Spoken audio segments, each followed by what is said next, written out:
Welcome to Today in Hip Hop. I am your host, Noah Jones, and this is episode 5, which is sponsored by NoahJonesNews.com, home of the hottest artists with the hottest songs and the hottest videos and just the hottest artists. Make sure you check out NoahJonesNews.com because everybody loves free music, and right now, if you sign up to the mailing list, which is free, all you got to do is add your name to the mailing list, your email address, and you will receive my current album, Heart of a Lion, Blood of a King, for free. Everybody loves free stuff. Quality music, and it's free. Let's get into today's show. Today, we got some Jay-Z news. We got some news about Future's Bodyguard. And we got some Nicki Minaj news. All right, what should we start off with? How about we start off with Nicki Minaj, since she ain't been in the in the media for a long time. It says right here, according to TMZ, Nicki Minaj and her boyfriend Kenneth Perry have filed for a marriage license in Los Angeles.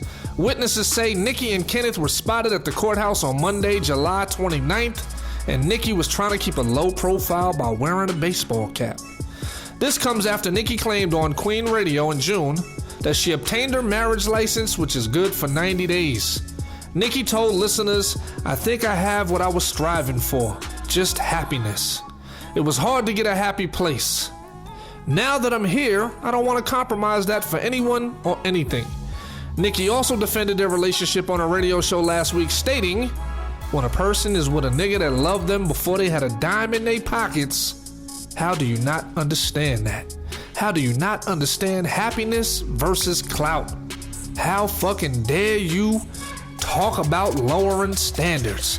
It's the truth. Money cannot buy me happiness and good sex." So that's what's going on with Nicki Minaj. Now here's my take on the situation. You know what this sounds like to me? This sounds like a bitter ass female. Remember, she was with Meek. Meek got locked up. She was throwing her little shots at Meek, and now Meek is winning. Meek partnered up with Jay-Z. He's gonna run his record label through Rock Nation. He got a whole bunch of new developments, prison reform. He got a whole bunch of things going on. He had the biggest comeback of all time. And I believe Nicki Minaj is a little bitter. She thought that once they broke up, that his life was gonna go downhill.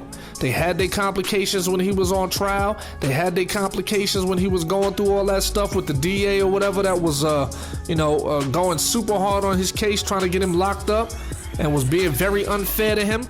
And they had their difficulties. She did not stand by his side like she was supposed to.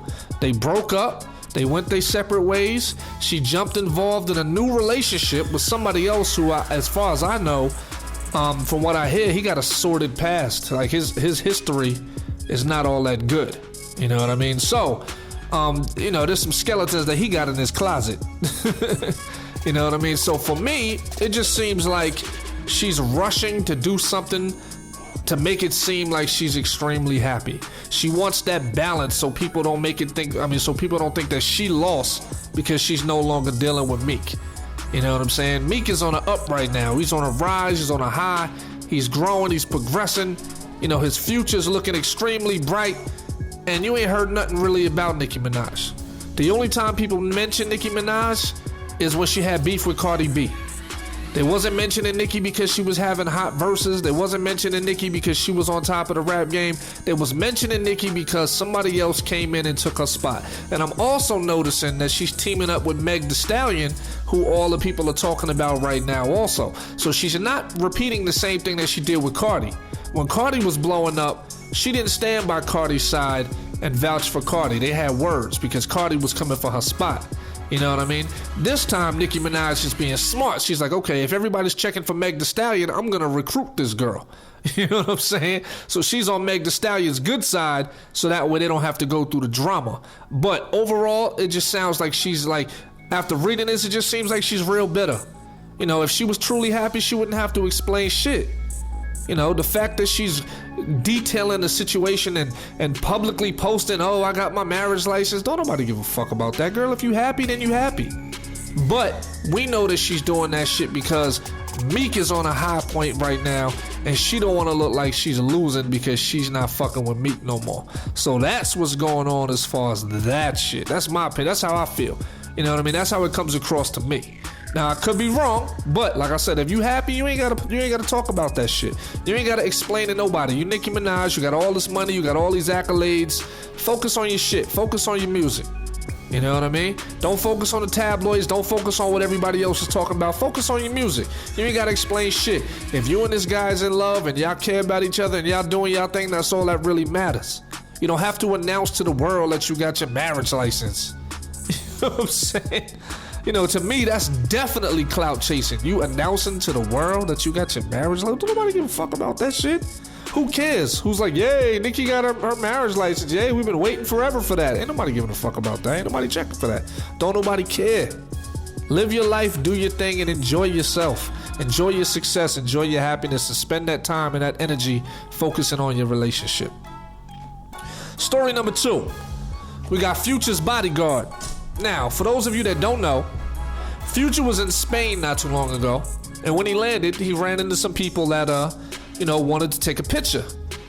And I guess, I don't know, for whatever reason, I'm not gonna say because I don't know if he was tired. I don't know. I'm not Future. But he declined the pictures. He was like, nah, I'm not trying to do it. I don't know if he responded disrespectfully or however the case may be, but the people that he declined the pictures with, they took it to the next level. They start talking shit to him. They start calling him out his name. They start going hard on him because he was a foreigner, because he's visiting that country and he's not from there. So what happened was they ran up on him and they ended up knocking his bodyguard out. Now, from what the sources are saying, they're saying it was a rock. I don't know. I didn't read anything where the bodyguard confirmed that it was a rock that knocked him out or whatever. But the one thing I do realize is the fact that they ran up and hit this man with his back turned to them, that's some sucker shit. You know what I'm saying? If you gonna do something, shoot the fair one with a nigga. Don't run up behind somebody, hit him in the side of the head with a rock when he's not paying attention. That's sucker shit. You ain't no goon if that's the type of shit that you doing. You know what I mean? And they was advertising it all over the internet like these are some sort of goons. Nah, that's sucker shit. You know what I mean? That ain't the type of shit that any reputable person would do. If you got a problem with somebody and you want to fight somebody, catch the fade. Do that shit straight up. Throw the hands. You know what I'm saying? You're not supposed to run up on somebody. Now, also, flip side, you should respect these people when you're in their country, because in different countries, people play by different rules. So you can't be disrespectful in people's country and think that it's gonna fly, because shit like this will happen. So ultimately, the way Future should be moving is he should be moving like the Secret Service. You know what I mean? He should get off the plane, right? He should basically get into the limo and let his security get his bag. So that way he's not standing in one location for too long. He gotta move like the CIA. You gotta move like the Secret Service. When you that wealthy, you shouldn't be traveling with just one bodyguard. And if anything, you should get out and get off the plane, get ushered right to to whatever limo or whatever it is that you're taking for your transportation, and let your security people get your bag. You know what I'm saying? Make sure that you have the communications with him and do it that way.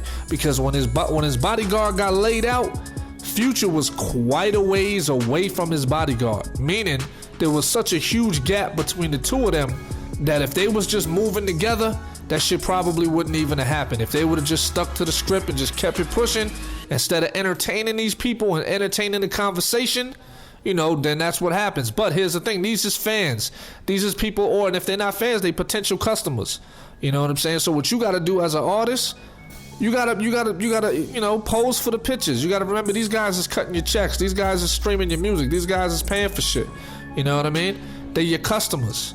So because they're your customers, you gotta make sure that you treat these guys with respect and explain to them. You know what I'm saying? Like, even if you was tired or whatever, you can say, look, my man, I'm fucking exhausted. I was just on this yada, yada, yada. Come see me at the show and I'll give you some backstage passes and you can come hang out and we can kick it or whatever the case may be. You know what I'm saying? But you don't want to be rude and disrespectful to these people in their country, because you have no idea how this shit's gonna turn out. And because you don't know which way this shit's gonna go, it can end up bad, like this situation. Now, on the bright side, the security guard is saying that he's not going to press charges, he's not going to sue. So, I guess that's his way of accepting accountability for the shit that happened on his behalf, and some of the stuff that he said to these people to provoke them, to egg them on, or whatever the case may be, or even if it was self-defense, I understand.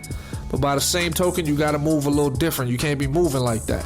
You know what I'm saying? You got to move like the CIA. So, I saw the video. They hit dude in the back of the head, like the side of the head or whatever, when he wasn't paying attention, and the bodyguard was laid the fuck out. He was out.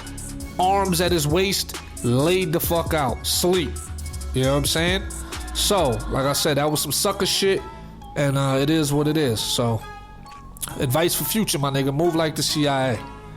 So for the final story, we're gonna talk about Hovey Hove. Oh no, Jay-Z's in a little bit of drama, Mr. Billionaire himself. Check this shit out. Word on the street is, shout out to Choke No Joke for the heads up. Choke No Joke says that people have been sending him screenshots and emails, whereas Jay-Z's employees at the 40/40 Club are not getting paid, that they checks are bouncing.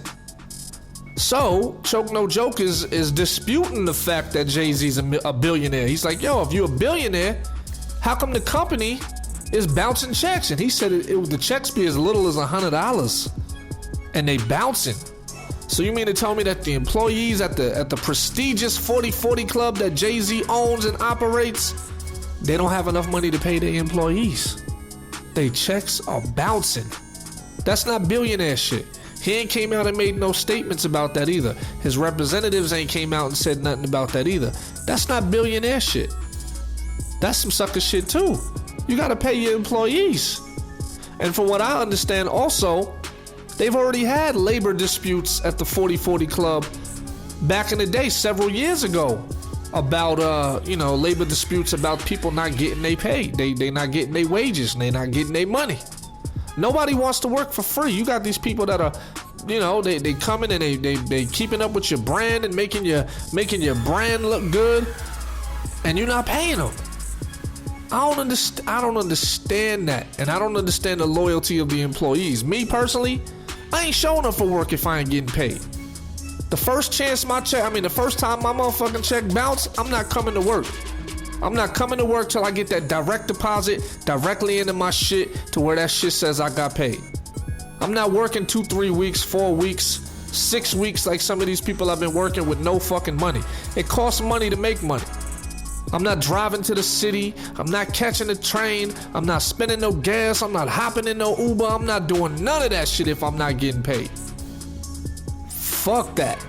And that goes for anybody else. If you're not getting your bread, don't commit to these people, because at the end of the day, there ain't no loyalty. There's no loyalty when it comes to a job. Once you start making good money, they will replace your ass with somebody and pay them a whole lot less. They'll teach them how to do your job, pay them less, and save money on the payroll. These jobs is not loyal. I knew a long time ago that these jobs wasn't loyal when my mother worked for like 20-something years for one company. And what happened was she was hoping to retire and collect a pension, and somebody stepped in and bought the company out and erased everybody's pension and erased everybody's tenure and made everybody reapply. Changed the company name, everything. So she lost everything. All those years she put in, she lost all that shit. So ever since I saw that, I realized there is no loyalty in these companies. If they can fuck you over, they gonna fuck you over. So analyze your job, analyze your situation. Remember, you're not gonna get rich working 40 hours a week, baby. It's not gonna happen. You gotta aspire to be greater than that. You gotta aspire to want more. You're not gonna get rich working 40 hours a week, and you definitely not gonna get rich working for somebody else. So if these niggas ain't paying you, they ain't cutting the check, miss me. You're not gonna see me at that job. So shame on Jay-Z. Shame on whoever's involved in that whole organization that's not paying their employees.